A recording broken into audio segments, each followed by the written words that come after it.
Hello Hindi medium academy में आप सभी का स्वागत है। मैं हूं अरुण कुमार यादव और आज इस वीडियो में हम देखेंगे विज्ञान कक्षा 8 के चैप्टर नंबर 2 के ऊपर जो मैंने कम्युनिटी पोस्ट में आपसे प्रश्न पूछे थे उसमें आपका क्या रिस्पॉन्स रहा, कितने परसेंट बच्चों ने यहाँ पर सही उत्तर दिया, कितने लोगों ने यहाँ पे पार्टिसिपेट किया है, कितने वोट्स आए हैं। ठीक है, सबको हम यहाँ पे देखने वाले हैं। साथ ही साथ आपकी इन क्वेश्चंस की प्रैक्टिस हो जाएगी। अगर आपने पार्टिसिपेट नहीं भी किया था तो भी कोई बात नहीं है, आपकी इन क्वेश्चंस की प्रैक्टिस हो जाएगी। और अगर आप हिंदी मीडियम अकेडमी के साथ जुड़ना चाहते हैं इंस्टाग्राम पे तो ये इंस्टाग्राम आईडी है और ये फेसबुक आईडी है। ठीक है, और अगर आप इंग्लिश मीडियम से हैं तो भी कोई दिक्कत नहीं है। मैथ्स के लिए आप AK स्टडी को और इंग्लिश मीडियम में साइंस के लिए आप DR साइंस को सब्सक्राइब कर सकते हैं। बट अगर आप हिंदी मीडियम से हैं तो यार हिंदी मीडियम अकेडमी आपके लिए है, क्योंकि यहाँ पर जितनी ज़्यादा हेल्प मैं कर पाऊंगा वो मैं आपकी करूंगा। तो हिंदी मीडियम के अगर आप स्टूडेंट हैं, ठीक है ना, चाहे आप क्लास 8th के हों, 9th के हों, ठीक है, 10th का कंटेंट भी आएगा जल्दी ही, तो आप इस चैनल को जरूर सब्सक्राइब करें, हिंदी मीडियम के अपने दोस्तों को बताएं, क्योंकि ये जो चैनल मैंने बनाया ना स्पेशली हिंदी मीडियम के बच्चों के लिए है, इसीलिए इसका नाम है हिंदी मीडियम अकेडमी। ठीक है, तो चलिए शुरू करते हैं। आप ट्राई करना कि इनका उत्तर अभी भी आप दे पाओ बिना आंसर देखे। मैं आंसर आपको बताऊंगा हालांकि कितने परसेंट बच्चों ने सही दिया है। तो पहला प्रश्न है, एक कोशिकीय जीव है। आपके पास 4 ऑप्शन है, अमीबा, स्टारफिश, गाय या मनुष्य। तो यार ये तो देखो एकदम नकली सवाल था। 100% बच्चों का उत्तर होना चाहिए था अमीबा, क्योंकि हमने बहुत बार पढ़ा है कि यार अमीबा जो होता है ये एक कोशिकीय जीव है। लेकिन फिर भी यहाँ पे सबका उत्तर सही नहीं है।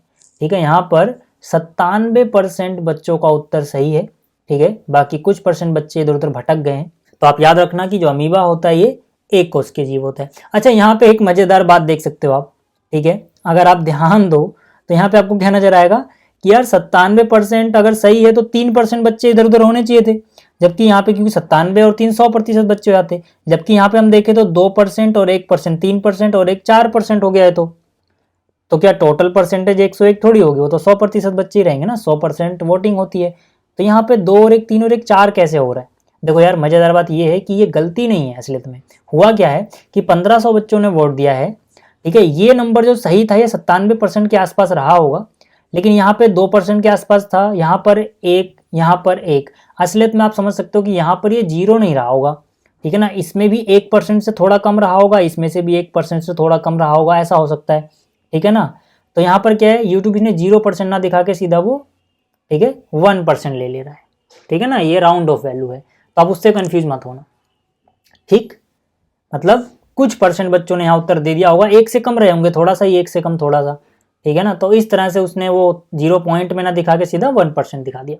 चलिए, ये बात समझ में आ गई। प्रश्न 2 देखते हैं। प्रश्न 2 क्या है, सूक्ष्म जीवों को कौन कौन से वर्गों में बांटा गया है।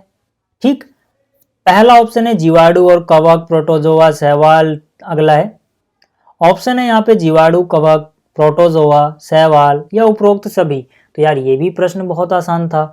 ठीक है, जब मैंने आपको ये चैप्टर पढ़ाया था, अगर आपने ये चैप्टर नहीं देखा है तो देख लेना, लिंक इस वीडियो के डिस्क्रिप्शन में बहुत बढ़िया से मैंने एक्सप्लेन किया है। इस चैप्टर के प्रश्न उत्तर भी जो NCERT के वो भी मैंने आपको एक्सप्लेन किए।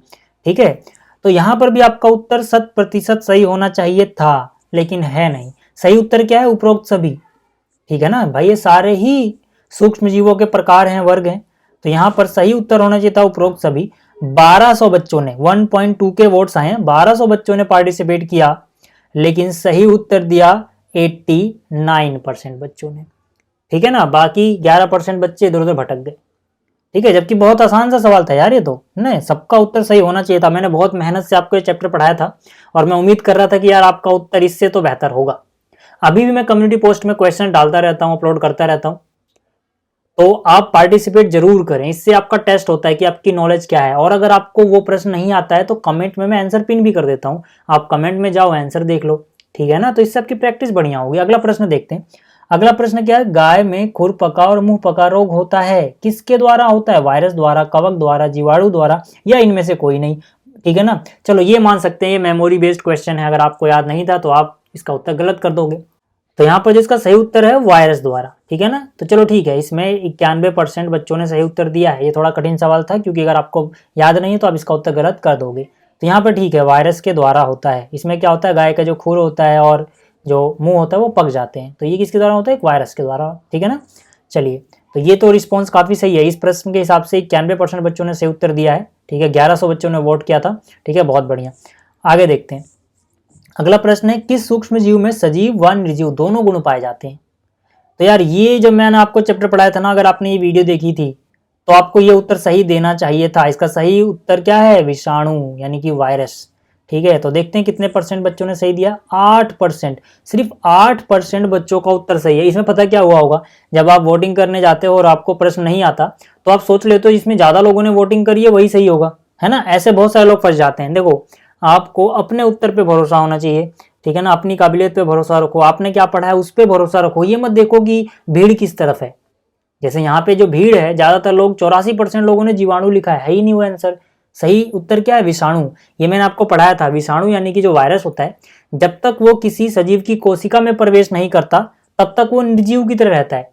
बहुत सारे साइंटिस्ट इस पे क्या है, डिबेट करते हैं कि वो असलियत में निर्जीव है या सजीव है। ठीक है, जो विषाणु है ये सजीव की तरह बिहेव ही तब करता है जब ये किसी जीवित कोशिका में प्रवेश करता है। तो मतलब इसमें सजीव जैसे भी गुण है, निर्जीव जैसे भी गुण है। जब ये शरीर के बाहर है, किसी के शरीर के अंदर नहीं घुसा है, तब तक तो ये ऐसा लगता है जैसे मरा हुआ है। लेकिन जब ये किसी सजीव के अंदर चला जाता है तब अपने आप को बढ़ाना चालू कर देता है, अपनी संख्या बढ़ानी चालू कर देता है ना। तो मतलब शरीर के बाहर ये निर्जीव जैसा, शरीर के अंदर ये सजीव जैसा, तो दोनों गुण पाए जाते हैं किसमें? विषाणु यानी कि वायरस में। तो ये बहुत इंपॉर्टेंट प्रश्न है भाई, बहुत काम आएगा आपके। बहुत सारे कॉम्पिटिटिव एग्जाम्स में पूछ लिया जाता है। ये बहुत हल्की सी बात है लेकिन आपको पता होनी चाहिए। चलिए आगे देखते हैं, क्या है? प्रतिजैविक औषधि है पेनिसिलिन, इंसुलिन, ऑक्सिन या फिर एल्ड्रन। तो यार ये भी बहुत बार मैंने आपको बताया था चैप्टर पढ़ाते हुए, ठीक है, कि भैया जो पेनिसिलिन है ना, ये एक प्रतिजैविक औषधि होती है। ठीक है, प्रतिजैविक औषधियां क्या करती हैं? एंटीबायोटिक्स, यानी कि जो जीवाणुओं के या तो वृद्धि को रोक देंगी या फिर उनको मार देंगी पूरी तरह से। ठीक है, तो पेनिसिलिन जो है वो प्रतिजैविक। ठीक है, कितने परसेंट लोगों ने सही उत्तर दिया इसका? 93% लोगों ने। चलो यहाँ भी रिस्पॉन्स बढ़िया है। ठीक है, मतलब आपने वीडियो देखी थी। ठीक, चलिए अगला प्रश्न देखते हैं। अगला जो प्रश्न है इसमें पैकेटो या थैलियों में आने वाले दूध को खराब होने से बचाने के लिए किया जाता है। ठीक है, ये टॉपिक तो मैंने आपको अलग से ही पढ़ाया था जब मैंने वीडियो बनाई थी। तो अब बताओ इसमें से क्या उत्तर होगा। वीडियो रोको और सोचो कि अभी भी आप उत्तर दे सकते हो या नहीं। ठीक है, चलिए तो सही उत्तर देखते हैं इसका। सही उत्तर क्या है? पाश्चुरीकरण यार, ऑप्शन बी। पाश्चुरीकरण जो होता है, ठीक है, ये दूध को खराब होने से बचाने के लिए किया जाता है। कितने परसेंट बच्चों ने सही उत्तर दिया? 88%। ठीक है, 88% ने सही उत्तर दिया। अगला प्रश्न देखते हैं। सबसे पहला प्रतिजैविक खोजा गया था, कौन सा था वो? ये तो आपको बताना चाहिए था, ये भी मैंने आपको पढ़ाया था। क्या है वो? पेनिसिलिन। पेनिसिलिन जो है ये सबसे पहला प्रतिजैविक था जो खोजा गया था। ठीक है, कितने परसेंट बच्चों ने सही उत्तर दिया? 91% बच्चों ने। चलो बढ़िया। ठीक, अगला प्रश्न क्या है कि भाई जो पेनिसिलिन की बात कर रहे हैं हम अभी, कि जो प्रतिजैविक है, इसकी खोज किसने की थी? ठीक है, option A, option B, option C, option D. 4 option है आपके पास। सही उत्तर क्या है? Option C. ठीक है, अलेक्जेंडर फ्लेमिंग ने इसकी खोज की थी। आपको याद रखना है, अलेक्जेंडर फ्लेमिंग। कितने? 89% बच्चों ने सही उत्तर दिया। कितने वोट दिया था? 1000 बच्चों। तो 1000 बच्चों ने वोट किया था इस प्रश्न पे और 89% यानी कि 89% बच्चों का उत्तर सही है। चलिए बढ़िया, आगे देखते हैं। अगला प्रश्न है, मनुष्य में वायरस के द्वारा होने वाला एक सामान्य रोग है। ठीक है, पहला टाइफाइड, मलेरिया, पोलियो, क्षय रोग, कौन सा है? ठीक है, आपने पोलियो के बारे में सुना होगा। ठीक है, जो पोलियो है ना, एक वायरस के द्वारा होता है, आपको याद रखना है। यानी कि इसका उत्तर जो सही था वो तो ऑप्शन सी, पोलियो। ठीक है, कितने परसेंट बच्चों ने सही दिया? 86% ने। कितनों ने पार्टिसिपेट किया? भाग कितनों लिया? 821। ठीक है, तो 821 बच्चों ने वोट किया जिसमें से 86% बच्चे सही हैं। चलिए आगे चलते हैं। अगला है, मलेरिया रोग किस जीव के काटने से होता है? ये तो बहुत आसान था, यहाँ पे तो लगभग सभी बच्चों का उत्तर सही होना चाहिए था, लेकिन है नहीं। देखो सिंपल सा है यार, मलेरिया जो होता है मच्छर के काटने से होता है। 97% बच्चों का उत्तर सही है। 1400 बच्चों ने वोट किया। ठीक है, और 3% बच्चे इसमें ही भटक गए भाई इधर उधर। बहुत आसान सा प्रश्न है यार, बचपन से सुनते आए हो मच्छर काटने से मलेरिया हो जाता है। ठीक है, तो यहाँ तो उत्तर सही होना चाहिए था। 97 मैं कहूँगा कि थोड़ा खराब रिस्पॉन्स है इस प्रश्न के हिसाब से। बहुत आसान प्रश्न था, कम से कम 99% या 100% यहाँ होना चाहिए था। चलिए कोई बात नहीं, अगला प्रश्न देखते हैं। अगला है, डेंगू परजीवी का वाहक है। तो डेंगू का वाहक कौन है? ये भी बहुत बार पढ़ा है मैंने आपको, मादा एडीज मच्छर। ठीक है, अगर मलेरिया का पूछते तब मादा एनाफिलीज होता, लेकिन यहाँ पे मलेरिया का नहीं डेंगू का पूछा है। क्या? मादा एडीज मच्छर, ऑप्शन ए सही है। कितने % बच्चों ने सही दिया? चलो 90% बच्चों ने। इस प्रश्न के हिसाब से ठीक है, ठीक है ना, ये रिस्पॉन्स ठीक है। ये प्रश्न इतना आसान नहीं था, आपको याद होना चाहिए ना। तो इस प्रश्न के हिसाब से जो 90% रिस्पॉन्स है बढ़िया है, ठीक है। 1200 बच्चों ने वोट दिया और 90% ने सही उत्तर दिया। चलो ठीक है, आगे चलते हैं।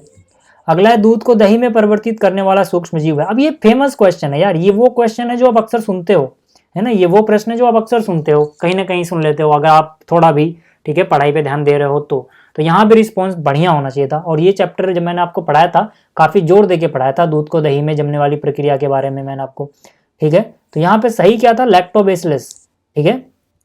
उत्तर सही कितने लोगों का है? 91% लोगों का है, ठीक है। कितने लोगों ने वोट किया था? 1200 लोगों ने वोट किया था, ठीक है। क्या ये परसेंटेज ठीक है? नहीं, ठीक है। ये जो फेमस क्वेश्चन है अक्सर हम इसके बारे में सुनते हैं, तो यार यहाँ पे रिस्पॉन्स थोड़ा और बढ़िया होना चाहिए था। इस प्रश्न के हिसाब से मैं कहूँगा कम से कम 96% बच्चों का उत्तर सही होना चाहिए था।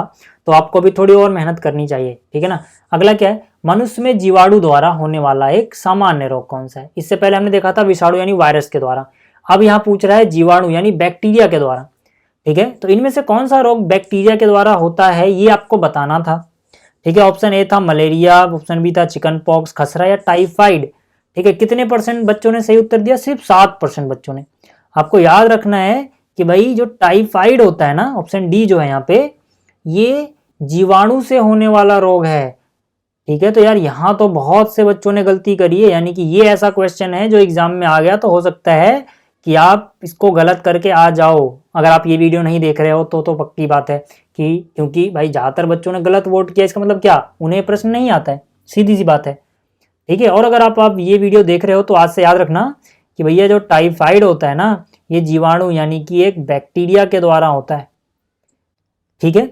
तो चलिए यार, इस वीडियो में इतना ही। चैप्टर नंबर 3 के साथ हम जल्दी मिलेंगे कि चैप्टर नंबर 3 में जो मैंने आपसे प्रश्न पूछे थे उसमें कितने % बच्चों ने सही उत्तर दिया है। और फिर से बोल रहा हूँ यार, हिंदी मीडियम के लिए ये स्पेशल सोशल मीडिया प्लेटफॉर्म है हिंदी मीडियम अकेडमी, तो आप इसको ज्वाइन करो, चाहे इंस्टाग्राम पे, चाहे फेसबुक पे, चाहे यूट्यूब पे। अगर आप हिंदी मीडियम के हैं तो अपने दोस्तों को बताओ। हिंदी मीडियम से रिलेटेड जितनी चीज़ें मैं अपलोड कर पाऊंगा वो मैं अपलोड करूंगा यहाँ पे। तो इस वीडियो में इतना ही, जल्दी मिलते हैं अगली वीडियो में। इस वीडियो को देखने के लिए धन्यवाद।